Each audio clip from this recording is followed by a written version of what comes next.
Hi guys, this is Manu Mishra. So welcome back with a session जिसमें आज हम लोग 22 दिसंबर के द हिंदू न्यूज़पेपर का एनालिसिस करेंगे। सो here we start the analysis of today's newspaper. So the first news, it's from the parliament.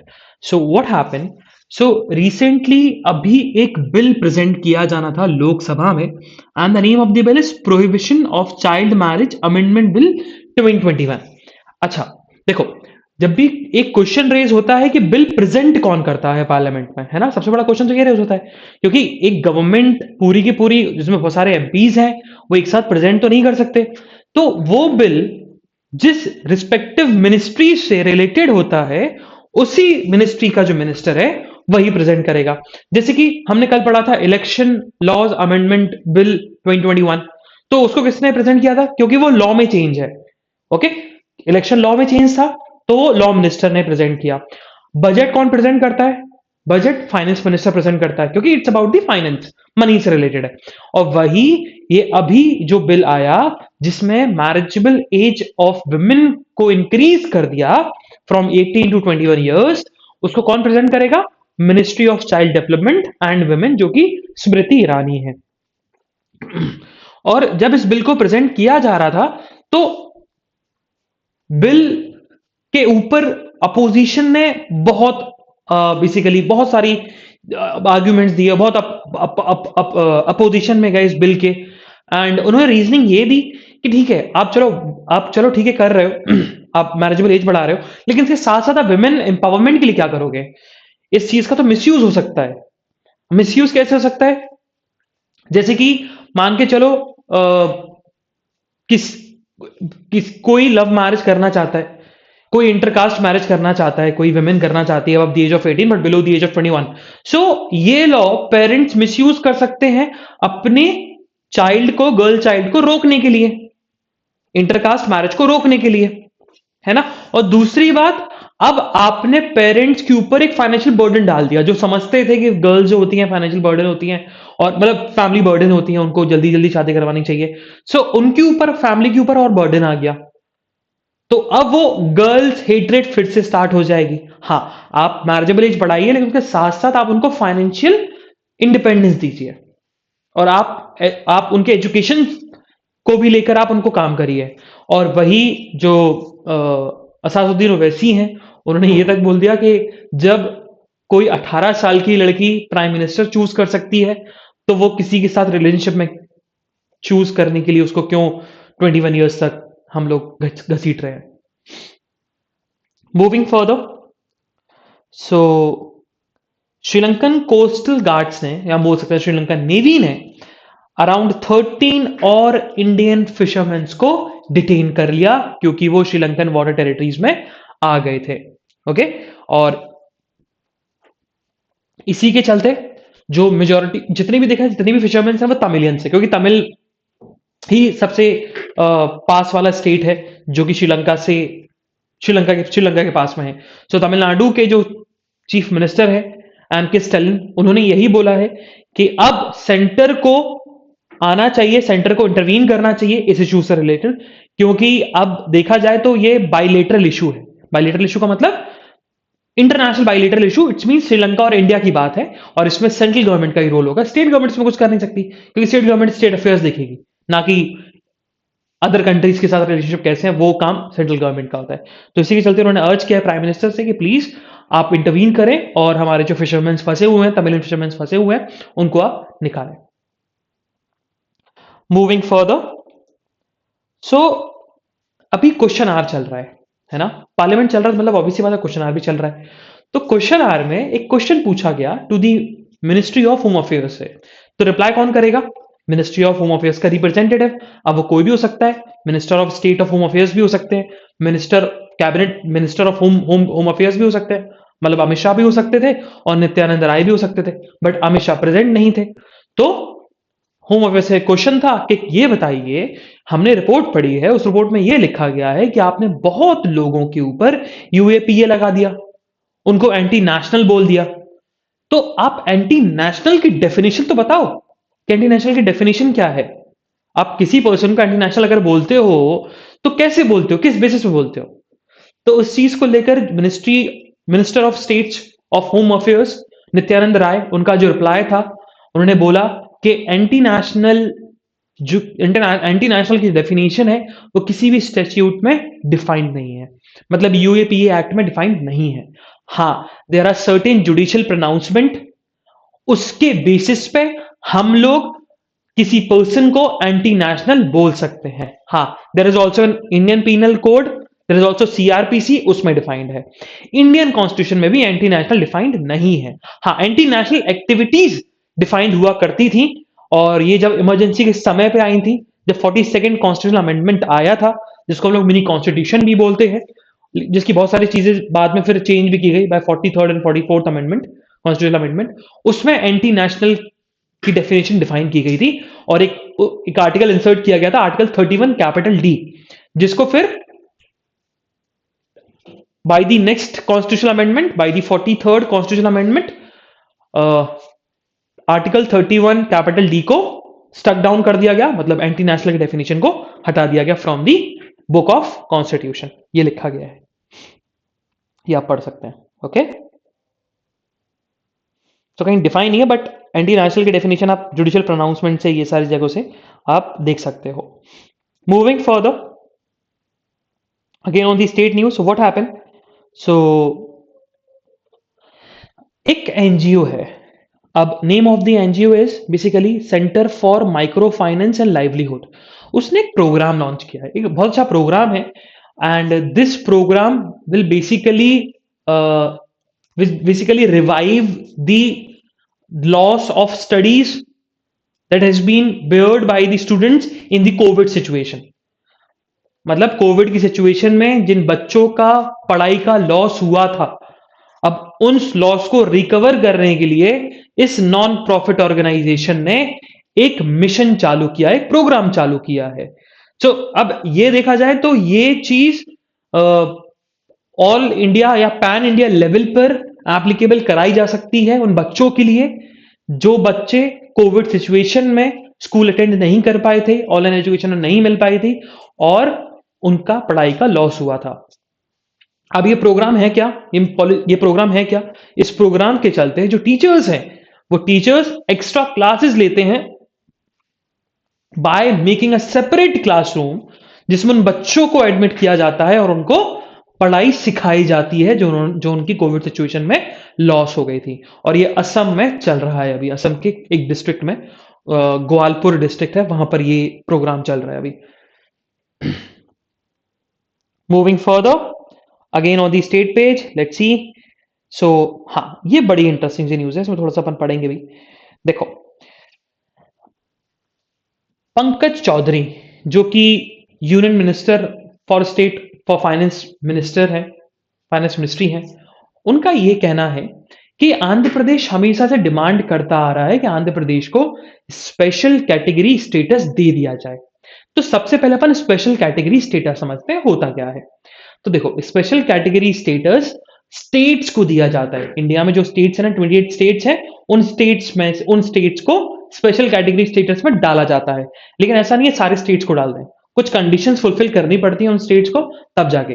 जैसे कि मान के चलें, आपका स्पेशल कैटेगरी स्टेटस का मतलब होता है जैसे कि आपका नॉर्थ ईस्टर्न स्टेट्स हो गए, या हिल टेराइन स्टेट्स हो गए, जैसे उत्तराखंड हो गया, जम्मू एंड कश्मीर हो गया, वर्ल्ड लेवल स्टेट्स हो गए, और उन स्टेट जिनकी फाइनेंस सिचुएशन बहुत ज्यादा खराब है, जैसे कि झारखंड हो गया। तो ऐसे स्टेट्स अगर ये कंडीशन फुलफिल करते हैं, तो गवर्नमेंट जो है वो स्पेशल कैटेगरी स्टेटस उसको दे देती है, उन स्टेट्स को दे देती है। बट ये कोई राइट नहीं है, ये कोई राइट नहीं है, इससे ये पता लगता है कि ये कॉन्स्टिट्यूशन में डिफाइंड नहीं है। So there is a body that's called national development council. तो नेशनल डेवलपमेंट काउंसिल, एनडीसी इसको हम बोलते हैं, एनडीसी पता करेगी, एनडीसी सर्वे करती है उस स्टेट में और देखती है कि भैया उस स्टेट को स्पेशल कैटेगरी स्टेटस देने की जरूरत है या नहीं है। ओके, और इसके फायदे क्या हैं, तो ये सारी चीजें हमें समझनी पड़ेगी ना। मान के चलो किसी स्टेट को स्पेशल कैटेगरी स्टेटस मिल गया, अब उस स्टेट को पता ही नहीं कि भाई इसके फायदे क्या है, तो फायदे भी तो पता होने चाहिए ना, कि अगर हमने किसी स्टेट को स्पेशल कैटेगरी स्टेटस मिला है तो क्या फायदे हैं उसके। तो देखो, अब स्कीम्स भी 3 तरह की होती हैं, ठीक है, ये याद रखना। तीन तरह की स्कीम्स होती है गवर्नमेंट स्कीम, तीन टाइप की होती है। पहली टाइप होती है centre sponsored scheme. It's not centrally sponsored scheme, its centre sponsored scheme. Centre sponsored scheme का मतलब जिसमें पूरा का पूरा पैसा सेंट्रल गवर्नमेंट देती है ना, और इस स्कीम को लागू सेंट्रल गवर्नमेंट ही करता है। जैसे कि आवास योजना तुमने सुना होगा, प्रधानमंत्री आवास योजना, तो that is centre sponsor scheme. फिर आता है आपका सेंट्रली स्पॉन्सर्ड स्कीम, ठीक है, सेंट्रली स्पॉन्सर्ड स्कीम हम बोलते हैं। तो पहला वाला अलग था, पहला वाला सेंट्रल स्पॉन्सर स्कीम बोलते हैं उसको बस, इट्स नॉट सेंट्रली। अब ये वाला जो दूसरी टाइप की स्कीम है, the name of the scheme है सेंट्रली स्पॉन्सर्ड स्कीम, जो कि यहां लिखा गया। तो सेंट्रली स्पॉन्सर्ड स्कीम में होता क्या है कि फंड जो है या तो डिवाइड होता है, मतलब कभी कभी यह होता है 50-50, मतलब सेंटर 50% देगा, स्टेट 50% फंड देगा। कहीं कहीं स्टेट्स में होता है 75-25, मतलब 75 फंड सेंटर देगा, 25% फंड स्टेट देगा। लेकिन जिस स्टेट्स को स्पेशल कैटेगरी स्टेटस मिल रखा होता है, उन स्टेट्स में जब सेंट्रली स्पॉन्सर्ड स्कीम को लागू कराया जाता है, तो उस स्कीम के अंदर 90% ऑफ दी पैसा सेंट्रल गवर्नमेंट देती है और 10% पैसा स्टेट देती है। तो अगर नॉर्थ ईस्टर्न स्टेट्स में, मान के चलो नॉर्थ ईस्टर्न स्टेट्स में अगर कोई स्कीम लॉन्च हो रही है, कोई स्कीम आ रही है गवर्नमेंट की, तो उस सेंट्रली स्पॉन्सर्ड स्कीम के under 90% of the fund will be given by the आपका centre and 10% will be given by the आपका स्टेट, जिस स्टेट को centrally sorry special category status मिल रखा है। ओके, एंड एक और टाइप की स्कीम होती है that is state government scheme. State government scheme में जो 100% फंड है वो स्टेट गवर्नमेंट ही देता है। और एक और चीज, जो सेंट्रली स्पॉन्सर्ड स्कीम होती है उसको एप्लीकेबल स्टेट गवर्नमेंट कराता है। फंड जरूर सेंट्रल गवर्नमेंट ज्यादा दे, बट एप्लीकेबल स्टेट गवर्नमेंट कराएगा, ठीक है। तो वही चीज बताई गई कि आंध्र प्रदेश गवर्नमेंट की डिमांड है, और आंध्र प्रदेश के चीफ मिनिस्टर मिले भी थे मोदी जी से, और उन्हें रखा था डिमांड कि भाई आंध्र प्रदेश को आप स्पेशल कैटेगरी स्टेटस दे दो। और इसी के चलते मिनिस्ट्री ऑफ फाइनेंस ने रिप्लाई किया है कि भैया हम लोग स्पेशल पैकेज देंगे टू दी आंध्र प्रदेश, कि जो उनकी डिमांड है स्पेशल कैटेगरी स्टेटस वो थोड़ी सी उनकी फुलफिल हो जाए। और उन्होंने किस बेस पे मांगा है, आंध्र प्रदेश गवर्नमेंट ने किस बेस पे मांगा है कि भाई हमारे यहाँ फाइनेंशियल सिचुएशन खराब है और हमारे डेवलपमेंट ज्यादा नहीं है, क्योंकि डिसइंटीग्रेशन हो गया आंध्र प्रदेश का, हैदराबाद उनके पास चला गया। तो उनका ये डिमांड है, उनकी ये कहना है। Moving further, next news. So what happen, so कल कर्नाटका के हाउस में एंटी कन्वर्जन बिल को टेबल्ड कर दिया गया, प्रेजेंट किया गया। और इवन दो अपोजिशन ने बहुत प्रोटेस्ट किया, बहुत प्रोटेस्ट किया, है ना, कि ये बिल को टेबल ना होने दिया जाए, वो टेबल हो गया। कौन सा? Anti conversion bill. आपने पढ़ा हुआ है कि what anti conversion bill talks about. Moving further, so what happen, so Karnataka government जो है वो कावेरी वाटर मैनेजमेंट अथॉरिटी से मेघदूत डैम को लेकर परमिशन मांग रही है, ठीक है। क्योंकि क्योंकि कर्नाटका गवर्नमेंट का कहना है कि जब Kaveri river flow from both states, from Tamil Nadu also and Karnataka also, but ये कहना है कर्नाटका का कि इस मेघदूत प्रोजेक्ट के अंदर हम लोग जो एक्सेस वाटर होगा कावेरी का, जब वो रेनी सीजन में जो एक्सेस वाटर आता है उसको हम स्टोर करेंगे और एग्रीकल्चर या ड्रिंकिंग वाटर में उसको यूज किया जाएगा, है ना। ये कर्नाटक गवर्नमेंट का कहना है, ये हमने प्रोजेक्ट स्टार्ट किया था। बट इसमें तमिलनाडु का यही कहना है, तमिलनाडु ने क्या कर दिया, लीगल ऑब्जेक्शन रेज कर दिया, ठीक है। और कर्नाटका गवर्नमेंट यही बोल रही है कि हमने क्लियर डिटेल प्रोजेक्ट जो रिपोर्ट है वो ऑफ द मेघदूत प्रोजेक्ट वो हमने दे भी दिए हैं। Moving further, again on the editorial page, तो आज हमारे 3 एडिटोरियल इंपॉर्टेंट है अगेन।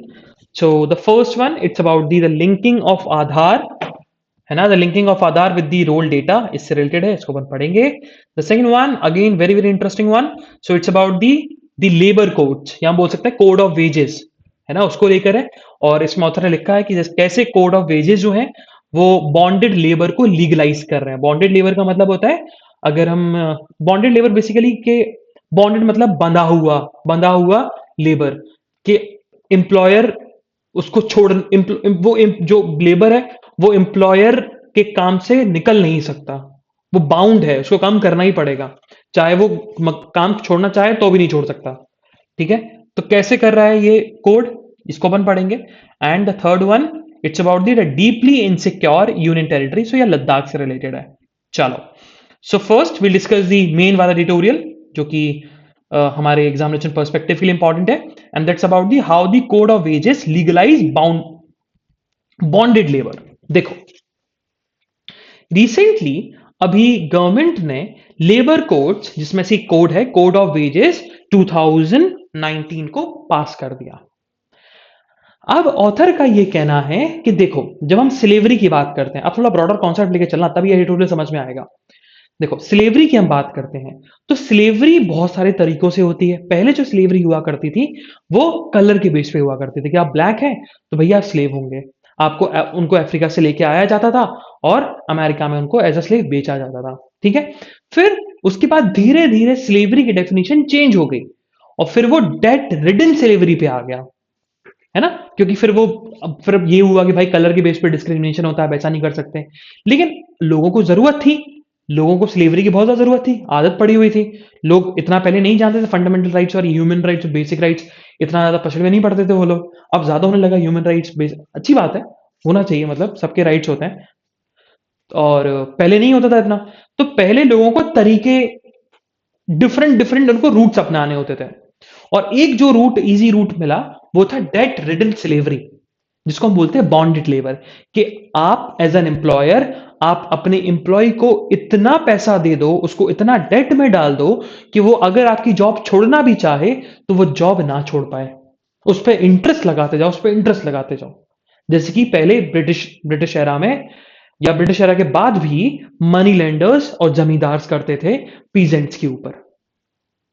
तो उसी को लेकर ऑथर ने बताया, उन्होंने बोला कि करेंटली अभी जो कोड पास हुआ है कोड ऑफ वेजेस 2019, वो बॉन्डेड लेबर को लीगलाइज कर रहा है। तो भाई ऑथर, ऑब्वियस सी बात है, अगर ऑथर अगर ऐसा स्टेटमेंट दे दे तो ऑथर के ऊपर तो ऑब्जेक्शन बहुत सारे उठ जाएंगे। ऑथर को ये बोला जाएगा भाई एंटी नेशनल हो, तुम गवर्नमेंट के अगेंस्ट बोल रहे हो, है ना। तो ऑथर ने अपनी क्लैरिफिकेशन भी दी, ऑथर ने बताया भी कि मैं ऐसा क्यों बोल रही हूं। तो ऑथर ने एक्सप्लेन किया कि जब हम बात करते हैं ना आपका कोड ऑफ वेजेस 2019 से, उससे पहले जो जो एक्ट था, जो लॉ था, जो वेजेस को रेगुलेट करता था, the name of the law is minimum wages act 1948, और मिनिमम वेजेस एक्ट के रूल्स बने 1950 में, और उन रूल्स के अंदर दो तीन रूल्स मैं बताती हूं। उन्होंने रूल्स को बताया, उन्होंने बोला कि देखो, अगर किसी एम्प्लॉय ने पैसा लिया है अपने एम्प्लॉयर से, तो एम्प्लॉयर के पास राइट है कि वो अपनी एम्प्लॉय के सैलरी से या वेज से डिडक्शन कर सकता है। ठीक है, लेकिन क्वेश्चन उठा कितना डिडक्शन, है ना, कितना डिडक्शन कर सकता है। तो उसका आंसर उन्होंने बताया कि देखो, जो डिडक्शन है that should not be more than 1/4 of total wage. ये डिडक्शन बताया गया कि अगर किसी की सैलरी 100 रुपए है तो एम्प्लॉयर के पास राइट था under that act, under the minimum wages act 1948, कि वो एक चौथाई मतलब 25% पैसा है वो डिडक्ट कर सकता था अपने उसके डेट को भरने के लिए एज एन इंटरेस्ट भी, और इंटरेस्ट भी लिमिटेड लगता था। ठीक है, ऐसा नहीं कि कितना भी इंटरेस्ट लग जाए। फिर एक और क्वेश्चन अराइज हुआ, और वो क्वेश्चन ये था कि आप कितना पैसा दे सकते हो, एम्प्लॉयर कितना पैसा दे सकता है, डेट कितना दे सकता है। तो उस रूल में भी लिखा गया था कि जो debt should not exceed the total amount या टोटल वेज ऑफ 2 मंथ्स, मतलब 2 महीने का जो टोटल वेज था उससे ज्यादा एम्प्लॉयर उसको लोन नहीं दे सकता, डेट नहीं दे सकता। देगा तो फिर वो निकाल नहीं सकता अपने एम्प्लॉय से पैसा, अपने लेबर से पैसा, इतना ही देना पड़ेगा। अकॉर्डिंग टू द लॉ यही था। ठीक है, लेकिन तब भी इस लॉ का मिसयूज होता था, बट लेबर को अगर थोड़े राइट्स पता होते थे, और बहुत सारे एनजीओ भी थे जो लेबर के राइट्स के लड़ते थे, तो वो लोग बच जाते थे, उनका ज्यादा एक्सप्लॉइटेशन नहीं होता था। बट रिसेंटली जो अभी जो कोड आया, वो कोड क्या है, कोड के 2 चैलेंजेस हैं। पहला चैलेंजेस क्या है, अब ये बोल दिया गया है कि एम्प्लॉयर्स जो हैं वो अनलिमिटेड एडवांस दे सकते हैं वर्कर्स को। पहले क्या था? पहले था कि भाई आप 2 महीने की सैलरी से ज्यादा नहीं दे सकते। और according to this code, according to the code of wages 2019, now employer can give unlimited advance to his or her employee और लेबर। पहली प्रॉब्लम। और दूसरी प्रॉब्लम इसके अंदर है कि डिडक्शन की कोई लिमिट नहीं लगा रखी। अब चाहे तो एम्प्लॉयर जो है वो 100% ऑफ दी वेजेस डिडक्ट कर सकता है। And one more thing, interest की बात नहीं की गई इसमें। पहले एक्ट में की गई थी, मिनिमम मिनिमम वेजेस एक्ट 1948 में, उसके रूल्स में की गई थी, बट जो कोड आया उस कोड में इंटरेस्ट की बात की नहीं गई। तो जिससे एम्प्लॉयर को फ्री हैंड मिल गया कि वो कितना भी इंटरेस्ट लगा सकता है जो उसने एडवांस दिया है to his or her employee और लेबर। ओके, ये चीज बताया गया। अब ऑथर ने 2 जगह केस स्टडीज बताई हैं। तो पहला तो दोनों राजस्थान की है। तो पहला तो राजस्थान के एक बारां डिस्ट्रिक्ट है, उसकी बात की गई कि जो बेसिकली, अरे हम क्या बोलते हैं, सहारिया होते हैं, सहारिया को ट्राइबल स्टेटस नहीं दिया जाता उनको। उनको अपर कास्ट जो गवर्नमेंट ऑफिशियल्स हैं, स्पेशली कलेक्टर्स जो होते हैं, वो मना कर देते हैं, उनको एक्नॉलेज नहीं करते as a labour under the act, जिससे उनके राइट्स ब्रीच हो जाते हैं। फिर उन्हें एक और बेसिकली एक और स्टडी, केस स्टडी बताई नागौर डिस्ट्रिक्ट की। तो नागौर डिस्ट्रिक्ट के बारे में बताया गया कि वहां पर दलित्स के ऊपर कितने एट्रोसिटीज होती हैं। फिर ऑथर ने यही चीज बोली गई, ऑथर ने यही बोला कि मेजॉरिटी, अगर ये कोड पास होता है ना, तो मेजॉरिटी ऑफ लोगों के राइट्स अगर ब्रीच होंगे तो वो दलित्स हैं। क्योंकि मेजॉरिटी, द वास्ट जो पोर्शन है लैंडलेस फार्मर्स का, वो दलित का है। इंडिया में एग्रीकल्चर लेबर्स का दलित का है। और देखा जाए तो अंबेडकर जी का जो कहना था, अंबेडकर जी कभी नहीं बोलते थे, अंबेडकर जी कभी नहीं कहते कि रिजर्वेशन दे दो। अंबेडकर जी बोलते डिस्क्रिमिनेशन हर तरीके से होता है, और फाइनेंशियल डिस्क्रिमिनेशन जो है वो बहुत बेसिकली बहुत खराब है, बहुत ज्यादा है, सॉरी, बहुत ज्यादा है फाइनेंशियल डिस्क्रिमिनेशन। तो एक इकोनॉमिक फ्रीडम की उन्होंने बात की गई थी। तो उन्होंने वही बताया कि अगर अंबेडकर अभी अभी अगर बी आर अंबेडकर अभी होते तो वो यही बताते कि जो कोड है ना, it's a form of coercive and coercive, जिससे जो पॉलिटिकल फ्रीडम मिल रखी है टू दी दलित्स को, वो नहीं मिल पाएगी। उनको आप इकोनॉमिक डिस्क्रिमिनेशन में डाल दोगे, इकोनॉमिक बॉन्डेड बना दोगे। अंबेडकर जी की इकोनॉमिक फ्रीडम एक बहुत बड़ा एजेंडा था उनका, तो उसको कोड ऑफ वेजेस 2019 काउंटर करता है। ओके, वही चीज फिर आगे ऑथर ने यही बताई कि जैसे गवर्नमेंट जो है ना, गवर्नमेंट ही काम कर सकती है, और बहुत सारी गवर्नमेंट आई, उन्होंने हमेशा यही बोला कि भाई हमारी गवर्नमेंट प्रो वर्कर है और स्कीम जैसा लेके आएगी, बट किसी गवर्नमेंट ने भी लेबर्स के लिए कुछ अच्छा काम नहीं किया। तो ऑथर ने फिर आगे ये बताया कि जैसे फार्म लॉज रिपील हो सकते हैं, वैसे ही कोड ऑफ वेजेस एक्ट भी रिपील किया जा सकता है, because these codes are anti labour, ये उन्होंने बताया। Moving further towards the next editorial, and that is about the thinking before linking। तो ऑथर ने देखो यहां पर अपने डिस्कस तो किया भाई, कल हमने पूरा डिस्कस किया था कि आधार से क्या रिलेटेड है, बट यहां पर जो ऑथर ने बोला, ऑथर का सिंपल सा यहाँ फंडा है कहने का, उनका बस यही है कि आप बोल रहे हो कि हमने जो लॉ प्रेजेंट किया है ना, हमने जो लॉ प्रेजेंट किया वो सारी रिक्वायरमेंट को फुलफिल करता है जो सुप्रीम कोर्ट मांगता है लॉ पास करने के लिए इन दी पार्लियामेंट।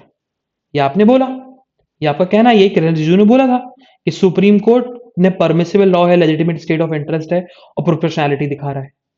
लेकिन आपके लॉ में लिखा गया कि जो ऑलरेडी इनरोल्ड हैं और जो ऑलरेडी जो इनरोल्ड हैं और जो इनरोल्ड नहीं भी हैं, उनको जब वो ऑफिसर्स के पास जाएंगे, इलेक्शन ऑफिसर्स के पास जाएंगे, तो इलेक्शन ऑफिसर्स उनसे आधार डिमांड कर सकता है। ये चीज बात हुई।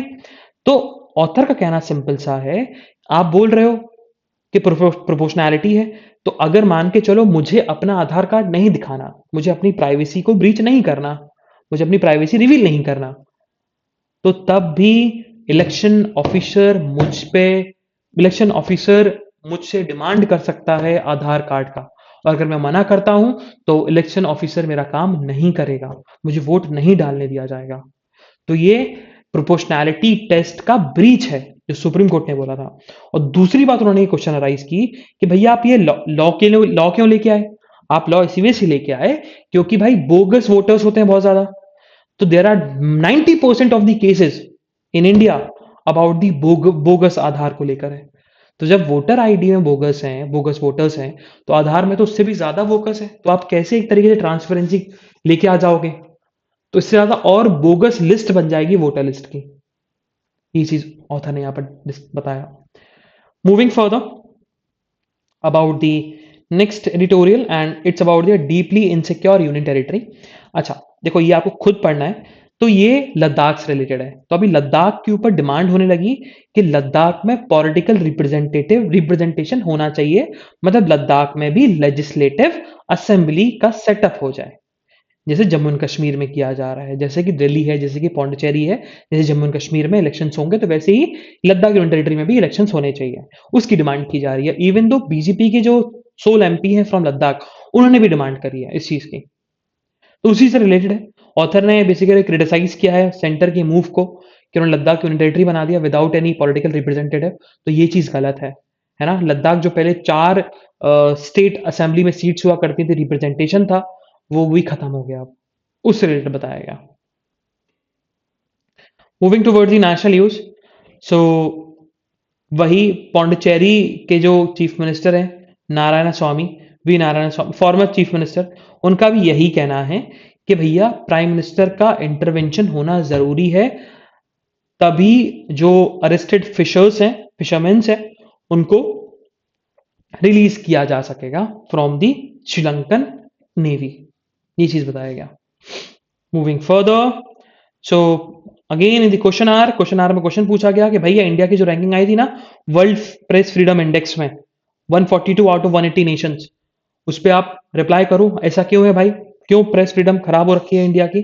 तो उस पर जो आपके मिनिस्टर हैं अनुराग ठाकुर, आईबी मिनिस्टर, उनका यही कहना था कि जो वर्ल्ड प्रेस फ्रीडम इंडेक्स बनाई जाती है उसके जो क्राइटेरियाज हैं उसको हम नहीं मानते, उसकी मेथोडोलॉजी हम लोग नहीं मानते, वो गलत मेथोडोलॉजी है ना। और एक चीज और बोली कि जो एक चीज और लिख लेना कि वर्ल्ड फ्रीडम इंडेक्स जो है इस पब्लिश पाई थी foreign non government organisation and the name of the organisation is reporters without borders. तो ये फ्रेंच बेस्ड ऑर्गेनाइजेशन है, पेरिस में है वो ऑर्गेनाइजेशन है, ये निकालती है वर्ल्ड प्रेस फ्रीडम इंडेक्स, जिसमें इंडिया की रैंक 142 थी आउट ऑफ 180 नेशंस। और उसमें अनुराग ठाकुर का यही कहना है, आईबी मिनिस्टर का यही कहना है कि भैया जो मेथोडोलॉजी यूज करते हैं इस इंडेक्स को निकालने के लिए, रैंकिंग देने के लिए, उस मेथोडोलॉजी को हम नहीं मानते। Moving further again on the supreme court news. So supreme court ने सिंपल सी बात बोली है कि जो कंपैशनेट जॉब होती है इट्स नॉट अ राइट। ठीक है, वो कोई राइट नहीं है। अब कंपैशनेट जॉब का मतलब क्या है? देखो, मान के अगर आपने बहुत सारे केसेस देखेंगे ऐसे, आपके फैमिली में भी बहुत सारे केसेस होंगे या आपके रिलेटिव्स में, फैमिलीज में, रिलेटिव्स में, आपने कहीं सुना होगा दोस्तों में कि अगर किसी पर्सन की गवर्नमेंट जॉब करते हुए ऑन ड्यूटी डेथ हो जाती है तो उसके सन या डॉटर को उनकी जॉब मिल जाती है ना? तो उसी जॉब को कंपैशनेट जॉब बोलते हैं। अब कंपैशनेट जॉब सुप्रीम कोर्ट ने क्लियरली बोला कि it's not a right. Compassionate job तभी दी जाती है जब उसकी फैमिली का जो ब्रेड अर्नर है उसकी डेथ हो जाए, जिससे उसके फैमिली के ऊपर फाइनेंशियल क्राइसिस ना आए, इसलिए कंपैशनेट जॉब दी जाती है। ये सुप्रीम कोर्ट ने क्लियरली बोल दिया है। Moving further, so what happened, government refuses poll bill scrutiny.